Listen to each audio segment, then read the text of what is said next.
하나님 아버지, 은혜를 감사합니다. 오늘도 귀한 하루를 우리에게 허락하여 주셔서 하나님 앞에 나와 은혜를 구하게 하시니 감사합니다. 이 시간도 우리의 심령과 마음을 주께서 인도하여 주시고 온전히 하나님을 바라볼 수 있도록 또 이 하루 가운데 하나님의 은혜와 영광 가운데 살아갈 수 있도록 은혜 내려 주시옵소서. 예수님의 이름으로 기도드립니다. 아멘. 찬송가 125장 찬송 드리겠습니다.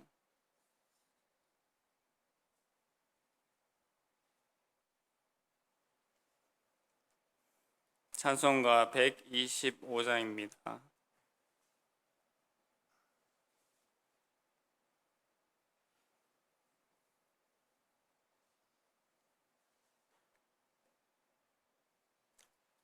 천사들의 노래가 하늘에서 들리니 산과 들이 기뻐서 메아리 쳐울린다.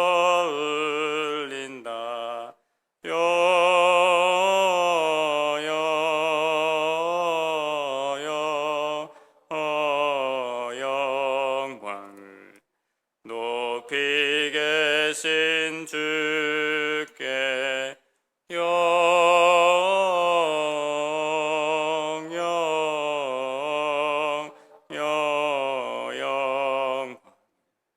높이 계신 주님께 한밤중에 목자들 양떼들을 지킬 때 아름다운 노래가 청아하게 들린다. 영광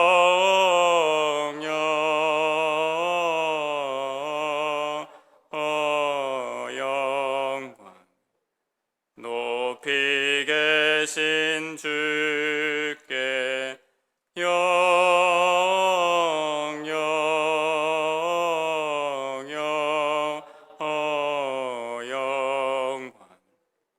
높이 계신 주님께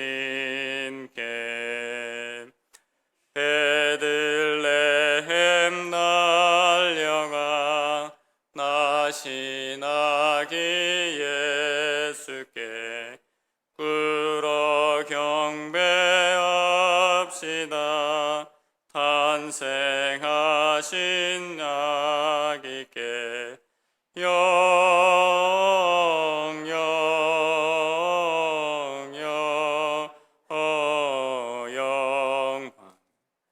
높이 계신 주께 영광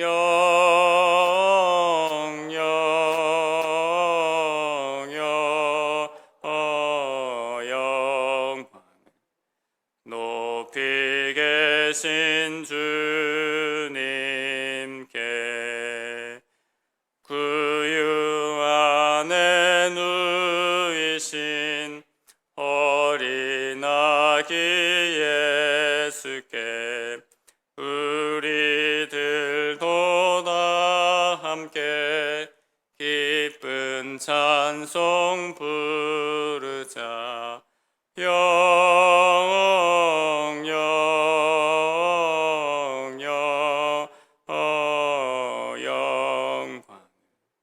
높이 계신 주께 영광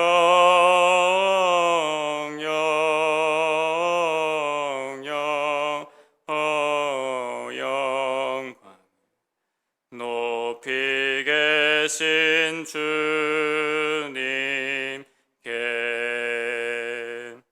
아멘.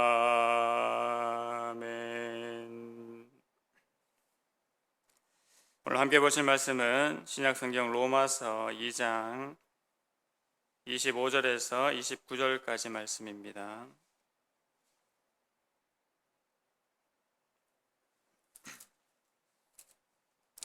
로마서 2장 25절에서 29절까지 말씀.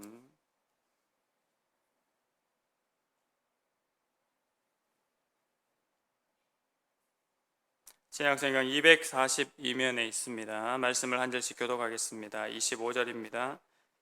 내가 율법을 행하면 할례가 유익하나 만일 율법을 범하면 내 할례는 무할례가 되느니라.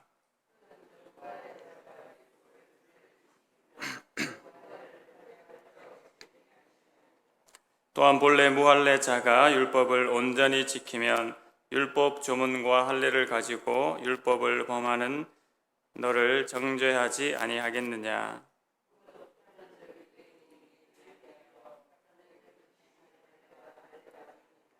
오직 이면적 유대인이 유대인이며 할례는 마음에 할지니 영에 있고 율법 조문에 있지 아니한 것이라.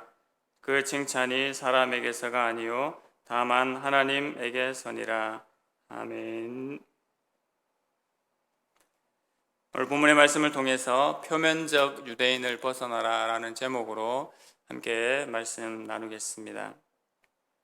하나님께서는 유대인들에게 율법을 주신 이유가 자신들이 자랑하고 남을 판단하기 위해서가 아니었습니다. 하나님의 언약 백성 된 것을 감사하고 또 오히려 그 은혜 가운데 늘 거하라고 하나님께서 율법을 허락해 주셨습니다. 이것은 언약 백성이 된 저희들도 마찬가지지요. 그리고 그 은혜를 나누어 주는 자가 되어야 하는 것이 마땅합니다. 그래서 사도 바울은 율법을 듣는 자가 의인이 아니요 율법을 행하는 자라야 의롭다 하심을 얻는다고 선포했습니다. 그리고 이 율법은 바로 자신이 또 우리가 죄인임을 깨닫게 하고 결국은 그리스도에게로 인도하는 중요한 역할을 합니다. 그러므로 율법은 하나님의 뜻을 알고 극히 선한 것을 분간하게 합니다. 그래서 율법을 잘 깨닫고 또 내 삶에 적용하게 되면 결국 하나님께 영광을 돌릴 수 있습니다. 사도 바울은 계속 율법과 할례의 관계를 말하면서 오늘 25절을 얘기를 합니다. 네가 율법을 행하면 할례가 유익하지만 만일 율법을 범하면 내 할례는 무할례가 된다라고 말하고 있습니다. 율법을 행하는 사람에게는 할례가 유익합니다.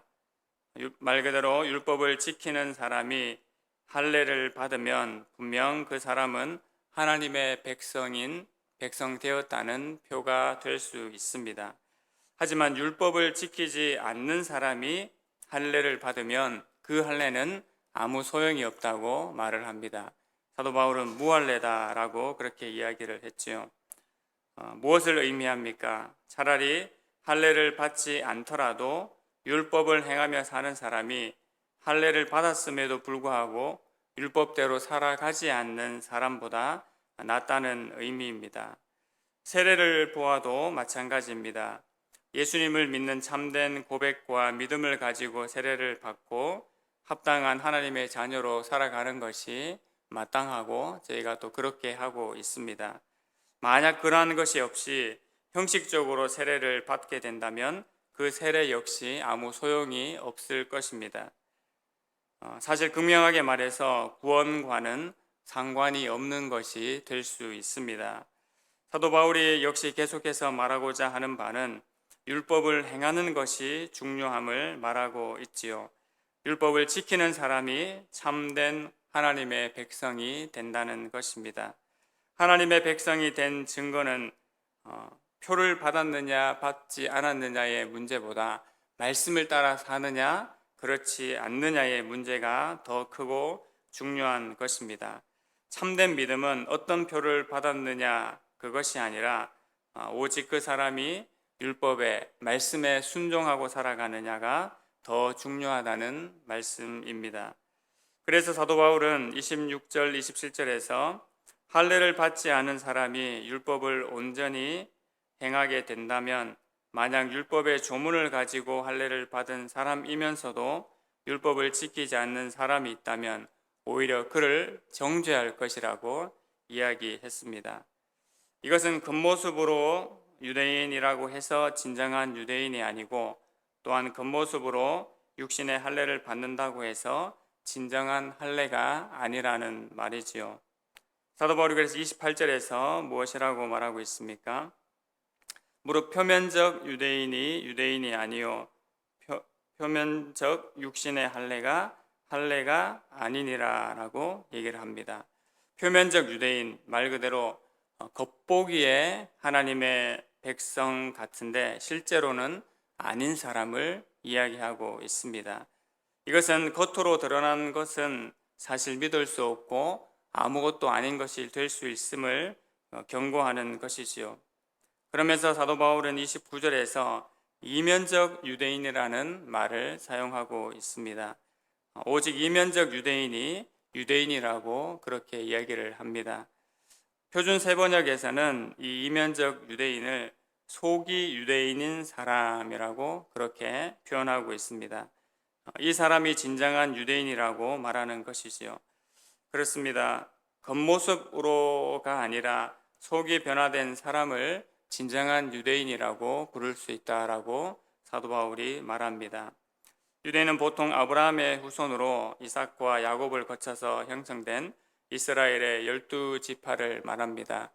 이들은 하나님의 종 모세를 통해서 율법을 받았고 또 다윗 언약까지 받은 사람들이었지요. 하지만 그들도 이것으로 속이 변화된 사람이 될 수는 없었습니다. 율법의 조문을 따라서 받는 할례로서가 아니라 성령으로 마음에 받는 할례가 되어야 한다고 말씀하고 있습니다.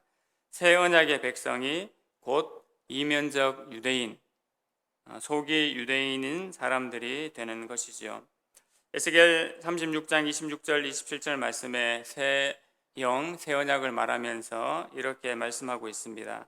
또 새 영을 너희 속에 두고 새 마음을 너희에게 주되 너희 육신에서 굳은 마음을 제거하고 부드러운 마음을 줄 것이며 또 내 영을 너희 속에 두어 너희로 내 율례를 행하게 하리니 너희가 내 율례를 지켜 행할지라 라고 말씀하고 있습니다.